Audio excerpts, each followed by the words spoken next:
Growing up with my mother was like walking on eggshells. You never knew when they'd crack. She wasn't your typical difficult parent. She operated on her own unique wavelength that often left me wondering if she understood how emotions worked at all. Let me give you an example. When I was 10, she insisted I get tested for reading difficulties because she was convinced something was wrong. When the results came back positive for dyslexia, she simply ignored them.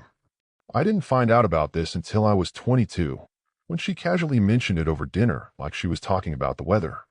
But that's not the story I want to tell you. This is about something that happened when I was 15, something that could have ruined my life if things had played out differently. My best friend Tommy lived in this amazing house with a game room and an indoor pool.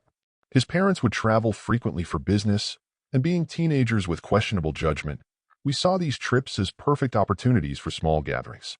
Not wild parties, just 8 or 10 of us hanging out, maybe sneaking some drinks from our parents' cabinets.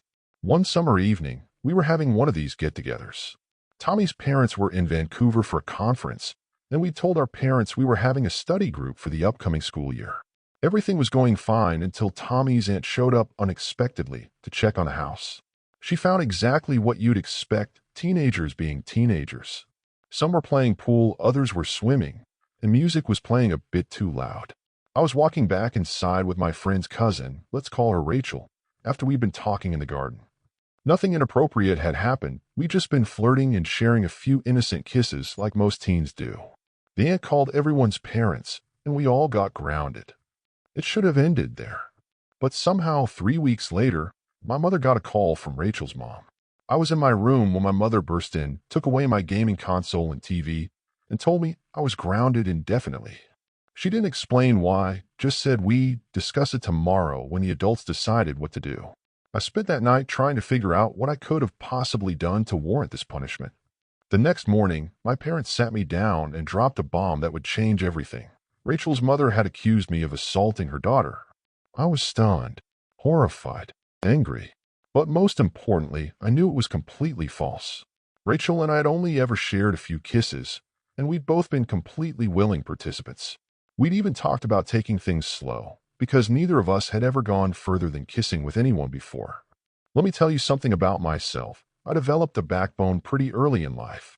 Years of dealing with unreasonable adults had taught me to stand up for myself, always calmly but firmly. I wouldn't shout or be disrespectful unless someone was disrespectful to me first. I believed in treating others how I wanted to be treated, and I expected the same in return. So when my parents told me about this accusation, I immediately tried to defend myself. I explained that Rachel and I had only kissed, that we were both inexperienced, and that we had talked about these things openly.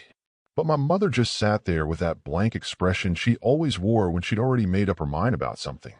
My father wasn't much better. He just nodded along with whatever my mother said. They told me Rachel's mom was threatening to call the police and the school. I didn't even go to the same school as Rachel, but somehow that didn't matter to them. For a week, I was completely isolated. No phone, no TV, no football practice, no friends. Nothing. Just me alone with my thoughts, trying to figure out how to prove my innocence. Finally, my mother came to my room with what she thought was a solution.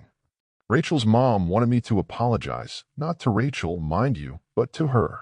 I was supposed to apologize to her family in person, and if I didn't seem sorry enough, they would call the police. The whole thing was ridiculous. I agreed to talk to Rachel's mom on the phone, not because I thought I had done anything wrong, but because I felt I had no choice. The conversation was surreal. The first thing she said was, "Well, what do you have to say for yourself?" I kept asking to speak to Rachel, but she refused. The call ended with me refusing to apologize for something I hadn't done. That's when I completely lost it. I told my mother I wouldn't eat, wouldn't pack for school, wouldn't do anything until Rachel had a medical examination to prove nothing had happened. I know now that this kind of test isn't reliable or appropriate, but I was 15 and desperate to prove my innocence. It was literally the only thing I could think of.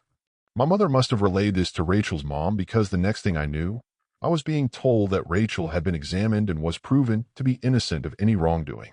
But here's the kicker, I still had to apologize to her family. Even though everyone now knew nothing had happened, I was still somehow in the wrong. The morning before school started, I went to a boarding school about 2 hours away. My mother drove me to Rachel's house. I remember sitting in the back seat surrounded by my school stuff. absolutely fuming, but trying to keep calm. I knew losing my temper wouldn't help anything. When we arrived, I was ushered into their living room like I was on trial. Rachel's mom, aunt, uncle, and older brother were all there, sitting on their fancy sofas looking at me like I was dirt. Rachel wasn't there. Convenient, right? Her mom started with the same question from the phone call. What do you have to say for yourself? What happened next showed just how ugly people can be. When I calmly asked where Rachel was and pointed out that their own medical exam had proven nothing happened, Rachel's mom lost it. She started yelling and throwing racial slurs at me, a mixed race, saying I had corrupted her precious daughter. My own mother just sat there, not saying a word, while I was being verbally abused. I remember standing there, looking at all these adults who were supposed to be responsible people, and feeling nothing but disgust. I told them I wasn't going to apologize for something I hadn't done, and I walked out. Simple as that. I waited by the car until my mother came out. The drive to school was silent except for my mother telling me how rude I had been and that I needed to apologize to her too. I told her exactly where she could stick that apology and didn't say another word for the rest of the journey. That was the last time my mother ever mentioned what happened, at least until recently. Here's a fun little epilogue. Rachel ended up getting pregnant at 17 by one of two guys, and nobody knew which one was the father. Last I heard, one of them decided to raise the kid without even getting a DNA test. Karma has its own way of working things out, I guess. But the story doesn't end there. Just yesterday, something happened that made me laugh and shake my head at the same time. My mother, who I still talk to occasionally because I've learned that holding on to anger only hurts yourself, found out I was seeing a therapist. She drove 3 hours to my city unannounced, supposedly to check on me. Now, let me tell you about this weird obsession she has with trying to get into my apartment. Every time she visits, which is rare, she tries different tricks to get inside. This time she brought 2 bags and a box of her old junk, claiming they were presents for my place. I shut that down quickly. I've learned to enjoy denying her these little power plays. We ended up at a cafe where she finally revealed why she'd really come. She wanted to know what I was telling my therapist about her. When I told her that we often discussed my childhood and how I don't have a single happy memory involving her, she tried to counter it by bringing up one time when I was 4 years old and we supposedly skipped down the street together. That's right, her defense against years of emotional neglect with a single memory from when I was 4, something I don't even remember. When I pointed out how this actually proved my point, she just sat there in silence. I told her that if she didn't want people hearing bad things about her, she should have tried being a better person. Then I paid the bill, smiled, and walked out. Looking back now, I can laugh about some of it. I built a good life for myself, and I don't let her affect me anymore. Our relationship exists on my terms now, minimal contact, clear boundaries, and zero tolerance for her manipulative behavior. Some people might wonder why I maintain any contact at all, but it's my choice. I'm not angry anymore. I just find her behavior sadly amusing. It's strange how time changes things. That terrifying accusation that once threatened to ruin my life is now just another story about my mother's failure to be a parent. But it taught me valuable lessons about standing up for myself, about not letting others define my truth, and about the importance of breaking toxic family patterns.